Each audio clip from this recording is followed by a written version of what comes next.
আসসালামু আলাইকুম রহমতুল্লাহ। আমি আসলে বিগত 6 মাসে নতুন কোনো বই পড়তে পারিনি।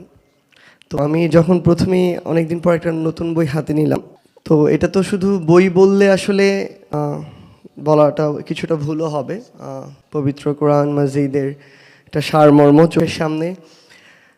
আমার আমার একটা চেষ্টা ছিল, সুযোগ ছিল যে আমি চেষ্টা করছিলাম বিগত প্রায় 1.5 বছর ধরে প্রত্যেক দিন সকালে প্রায় 50টা আয়াতের মতো যে কোনো একদম সিরিয়াল ওয়াইজ আর কি অর্থসহ পড়ার যে চেষ্টাটা, তো সেটা প্রায় শেষের দিকে ছিল।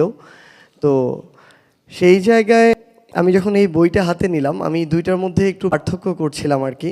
তো একটু আগে হুজুর যেভাবে বললেন যে আমার কাছে মনে হয় এই বইটা হচ্ছে আমাদের বই, মানে এই অভ্যুত্থান পরবর্তী সময়টা হচ্ছে এমন একটা সময়, এর আগে চোখের সামনে একটা দেশ, রাজনীতি, এসব প্রেক্ষাপটে নেতৃত্বের জায়গায় আমরা যদি চিন্তা করতাম, যে বয়সের মানুষগুলো চোখের সামনে ভেসে উঠত, এই বয়সটা হচ্ছে 40, 50, 60, 70 এমন। বাট এখন যখন আমরা এই চিন্তা করি, আমাদের মাঝে এমন কিছু চরিত্র থাকলেও আমাদের মাঝে এই 20 থেকে 30 এই বয়সের কিছু চরিত্রও ভেসে ওঠে। তো এই যে ইয়াং জেনারেশন, আমার মনে হয় এই বইটা ঠিক আমাদের মতো, আমাদের আসলে এরকম পছন্দ।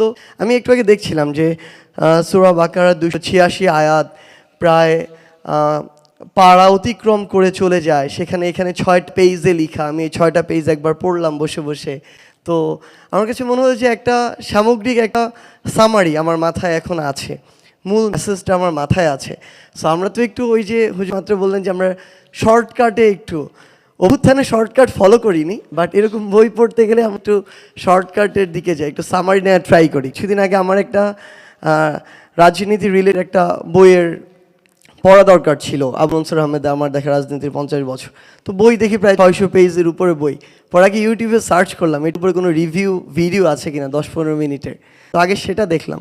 তো আমার কাছে মনে হয় যে আমরা মানে এই জেনারেশন যারা কিছুটা ভয় থাকে যে আমি ঠিকমতো কোরআন পড়তে পারি না, অর্থ প্রত্যেকটা লাইন বাই লাইন পড়া আমার জন্য টাফ। সো আমাদের জন্য অলরেডি একটা সামারি আমাদের হাতে চলে এসেছে। এবং আমার মনে হয় যে আমরা যারা এই তরুণ প্রজন্মের প্রতিনিধি, আমাদের প্রত্যেকের বুক সেলফে, মানে আমরা একটা জিনিস হয় কি, আমি আমার বুক সেলফে কখনো একদম সবার উপরে একটা জায়গা কোরআনকে রাখি না। আমার হাতের কাছে একদম যে জায়গাটা, চেয়ারে বসলে যে জায়গায় হাত দিলে পাবো ওই জায়গায় রাখা, সেলফের মাঝামাঝি।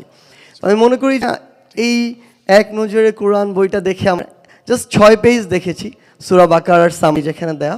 তো এরকম একটা বই যেটা আমাদের সেলফে ঠিক আমাদের সবচেয়ে নাগালে থাকবে, এবং আমরা আমাদের আত্মিক প্রশান্তিরও একটা জায়গা আছে। মানে আমরা চারিদিকে এত জিনিস দিয়ে কন্টামিনেটেড সব কিছু, এবং আমরা সহনশীল তেমন হচ্ছি না বিভিন্ন মতের প্রতি আমরা দেখি। তো সেই জায়গা থেকে এটা আমাদের ওই আত্মিক প্রশান্তির একটা জায়গা। এই এক নজরে কোরআন আমাদের নিজেদেরকে সমৃদ্ধ করার জায়গা, এবং সবচেয়ে গুরুত্বপূর্ণ হচ্ছে আমাদের স্কুল কলেজ লেভেলের যা স্টুডেন্ট, তাদের সামনে যখন এরকম রঙিন বই বিভিন্ন ডিজাইনের সামনে থাকে, তখন এটা ইন্টারেস্টিং লাগে আমাদের কাছে। তো আমার মনে হয় যে আমরা আগামীর বাংলাদেশকে যে জায়গায় স্বপ্নটা দেখি, তরুণ প্রজন্মকে যে জায়গায় দেখতে চাই, এই তরুণ প্রজন্ম কিন্তু অনেক জায়গায় অনেক রকম কথা বলতে পারে, ট্রু, কিন্তু ইসলামের প্রশ্নে, আমার নবী মহানবী সাল্লাল্লাহু আলাইহি সাল্লামের প্রশ্নে, ইসলামিক মূল্যবোধের প্রশ্নে বিন্দু মাত্র কোথাও এদিকে ওদিক হলে সবাই একসাথে জেগে ওঠে।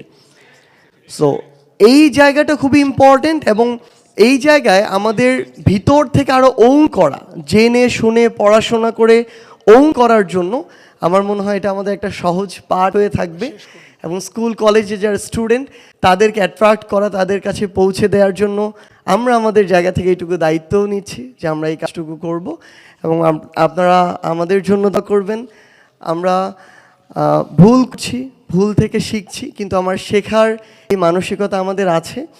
আমাদের জন্য দোয়া করবেন। আমরা বিশ্বাস করি খুব বেশি দিন নয়, হয়তো 1 থেকে 2 মাসের